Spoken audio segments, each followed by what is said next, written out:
ఇంతకీ బద్ధ శత్రువులు ఎవరు, బ్రదర్స్ ఎవరు, ఏ పార్టీల నాయకులు ఏమేమి కామెంట్ చేశారో ఒకసారి చూద్దాం. మనకి కేటీఆర్ అంటున్నారు కిషన్ రెడ్డి, రేవంత్ రెడ్డి ఇద్దరు బ్రదర్స్ అని, వీళ్ళిద్దరికి పురాశ్రమంలో మంచి సంబంధాలు ఉన్నాయనేది కేటీఆర్ ఆలోచన. రేవంత్ రెడ్డి అంటున్నారు కేసీఆర్ కుమార్తె కవితకు బెయిల్ కోసం లాలూచి పడ్డారు, గతంలో అరెస్ట్ కాకుండా ఉండటానికి లాలూచి పడ్డారు, ఇప్పుడు బెయిల్ కోసం లాలూచి పడుతున్నారు అనేది రేవంత్ రెడ్డి అనుమానం. ఇక బీజేపీ లక్ష్మణ్ అంటున్నారు షెడ్డుకి వెళ్ళిన కారు, అంటే మొన్న ఎన్నికల్లో ఓడిపోయి ఆ పార్టీని వదిలేసి వలసలు వెళ్ళిపోతూ షెడ్డుకి వెళ్ళిన కారును రేవంత్ రెడ్డి, కాంగ్రెస్ పార్టీ నుంచి రేవంత్ రెడ్డి జాకిలు పెట్టి లేపే ప్రయత్నం చేస్తున్నారన్నది లక్ష్మణ్ చెప్తున్న మాట. ఇక హరీష్ రావు అంటున్నారు బీజేపీ కోసం 5 చోట్ల కాంగ్రెస్ కాంప్రమైజ్ అయింది, డమ్మీ అభ్యర్థులను పెట్టింది అనేది అంతకుముందు కేటీఆర్, ఇప్పుడు హరీష్ రావు చేస్తున్న వ్యాఖ్యలు, విమర్శలు. రేవంత్ రెడ్డి అంటున్నారు బీజేపీని గెలిపించడం కోసం బీఆర్ఎస్ 5 చోట్ల కేసీఆర్ సుపారీ తీసుకొని లాలూచి పడి బీజేపీని గెలిపించడం కోసం డమ్మీ అభ్యర్థులు పెట్టారనేది ఆయన చేస్తున్న ఆరోపణ. ఇక మురళీధర్ రావు అంటున్నారు బీజేపీని ఆపటం కాంగ్రెస్ బీఆర్ఎస్ తరం కాదు అనేది చెప్తూ ఉన్నారు, దీనికోసం బీఆర్ఎస్ కాంగ్రెస్ కలిసిపోయినాయి అనేది కూడా మురళీధర్ రావు చేసిన వ్యాఖ్య.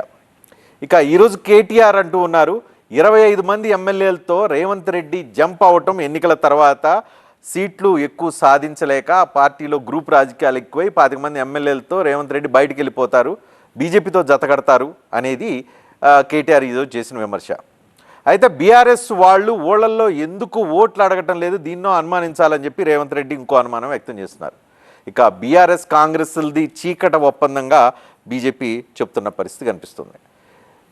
ఎవరు ఇంతకీ బీజేపీని గెలిపించడానికి కాంగ్రెస్ అదేవిధంగా బీఆర్ఎస్ నిజంగా కష్టపడుతున్నాయా, డమ్మీ అభ్యర్థులు నిలబెట్టారా? ఇంతకీ డమ్మీ అభ్యర్థులు ఎవరు? మొదటగా ఒక్కొక్క నియోజకవర్గం గురించి చూద్దాం. డమ్మీ అభ్యర్థులను పెట్టారు అని కాంగ్రెస్పై బీఆర్ఎస్ చేస్తున్న ఆరోపణ, ఆ నియోజకవర్గాలు ఏంటి అని అంటే సికింద్రాబాద్, చేవెళ్ళ, మల్కాజ్గిరి, ఆదిలాబాద్, నిజామాబాద్. ఈ 5 నియోజకవర్గాల్లో కాంగ్రెస్పై బీఆర్ఎస్ ఆరోపణ చేస్తూ ఉంది డమ్మీ అభ్యర్థులు నిలబెట్టారు. మొదటగా సికింద్రాబాద్ నియోజకవర్గంలో ఇక్కడ కిషన్ రెడ్డిని బీజేపీ నుంచి గెలిపించడం కోసం కాంగ్రెస్ పార్టీ దానం నాగేందర్ని డమ్మీ అభ్యర్థిగా నిలబెట్టింది. అతను ఇప్పటి వరకు క్యాంపెయినే చేయటం లేదు, ప్రాపర్గా అసలు నియోజకవర్గానికి ఇప్పుడు తిరగటలేదు అనేది బీఆర్ఎస్ చేస్తున్న ఆరోపణ. కేటీఆర్ నేరుగా ఇదే విమర్శ చేస్తూ ఉన్నారు.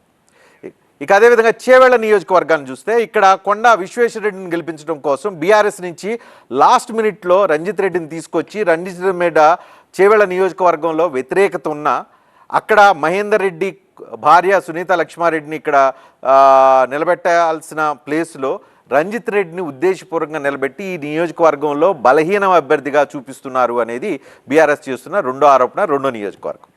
ఇక మల్కాజ్గిరిలో రంగారెడ్డి జిల్లాలో పట్టు ఉన్న మహేందర్ రెడ్డి ఫ్యామిలీ సునీత మహేందర్ రెడ్డిని చేవెళ్లను నిలబెట్టకుండా మల్కాజ్గిరి తీసుకొచ్చారు అని అంటే అక్కడ వాళ్ళ క్యాడర్ లేదు, లీడర్ లేదు, వాళ్ళకి అవగాహన లేదు, పరిచయాలు లేవు, ఏమీ లేవు.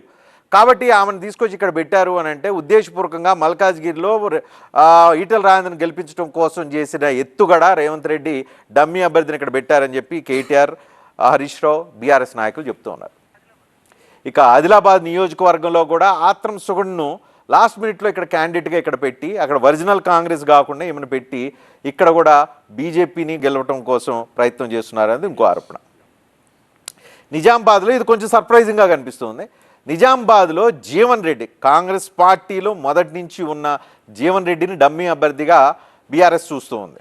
ఇక్కడ బీజేపీ అరవింద్ని గెలవటం కోసం జీవన్ రెడ్డి డమ్మీ. అయితే జీవన్ రెడ్డి పుట్టు కాంగ్రెస్, ఆయన కాంగ్రెస్లో పుట్టి పెరిగి ఆయన కురువృద్ధుడుగా ఉన్నారు.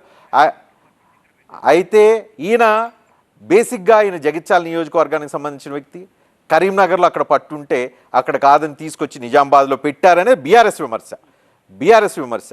అయితే ఇక్కడ బాజిరెడ్డి గోవర్ధన్ రెడ్డి కూడా బలమైన అభ్యర్థిగా బీఆర్ఎస్ క్లెయిమ్ చేసుకుంటుంది.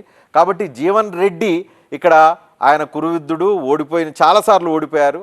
అలాంటి ఓడిపోయిన అభ్యర్థిని కరీంనగర్ సంబంధించిన వ్యక్తిని ఇక్కడ పెట్టడం ఏంటి అనేది బీఆర్ఎస్ చేస్తున్న మరొక అనుమానం. ఈ 5 నియోజకవర్గాల్లో కాంగ్రెస్ పార్టీ డమ్మీ అభ్యర్థులను పెట్టిందని బీఆర్ఎస్ ఆరోపిస్తుంది. ఇక కాంగ్రెస్ నిన్న రేవంత్ రెడ్డి ఆరోపించడం మొదలుపెట్టారు బీఆర్ఎస్ కాంప్రమైజ్ అయిపోయింది బీజేపీతో అని.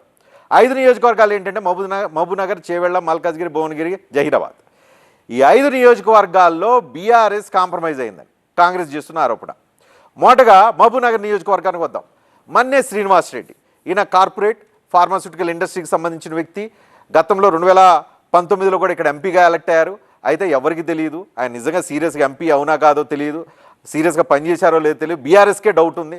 మన్నం శ్రీనివాసరెడ్డి కూడా ఆయన పోటీ చేయనంటే బలవంతంగా ఆయన పోటీ చేయిస్తున్నారు. ఇది కాంగ్రెస్ చేస్తున్న ఆరోపణ. సో కాబట్టి అక్కడ డీకేఆర్ను గెలిపించడం కోసం, వంశీ చంద్రెడ్డిని ఓడించడం కోసం బీఆర్ఎస్ ఇక్కడ గెలవని గత 5 సంవత్సరాల్లో పని చెయ్యని మన్నె శ్రీనివాసరెడ్డిని నిలబెట్టింది అనేది కాంగ్రెస్ అనుమానం. ఇక చేవెళ్ల నియోజకవర్గం ఇంట్రెస్టింగ్లీ ఇందాక ఇద్దరు అంటున్నారు, ఇందాక బీఆర్ఎస్ అంటుంది, ఇప్పుడు కాంగ్రెస్ కూడా అంటుంది. కాసాని జ్ఞానేశ్వరరావు లాస్ట్ మినిట్లో పారాచూట్, తెలుగుదేశం పార్టీ ఎప్పుడో కురువృద్ధుడు బీసీ నాయకుడు అని క్లైమ్ చేసుకున్నాడు, ముదిరాజ్ సంఘానికి నేనే లీడర్ అని చెప్పి తిరిగి అప్పుడప్పుడు చమక్కుమని మెరిపించే కాసాని జ్ఞానేశ్వర్ తెలుగుదేశం పార్టీలోకి వెళ్ళి బీఆర్ఎస్ని తిట్టి బీఆర్ఎస్లో ఇప్పుడు వచ్చి లాస్ట్ మినిట్లో చేవెళ్ల క్యాండిడేట్గా బీఆర్ఎస్ నుంచి అభ్యర్థిగా ఉన్నారు. So Kasani Gnaneshwar serious candidate కాదు, అవుట్డేటెడ్ బీసీ నేతగా కాంగ్రెస్ పార్టీ చూస్తోంది.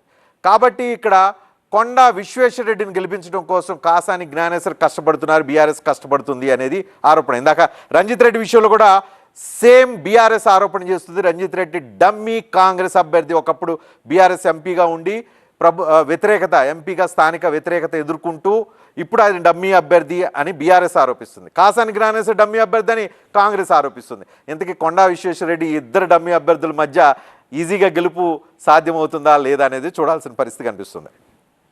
నెక్స్ట్ మరొక హాట్ ఫేవరెట్గా ఉన్న మల్కాజ్గిరి నియోజకవర్గం.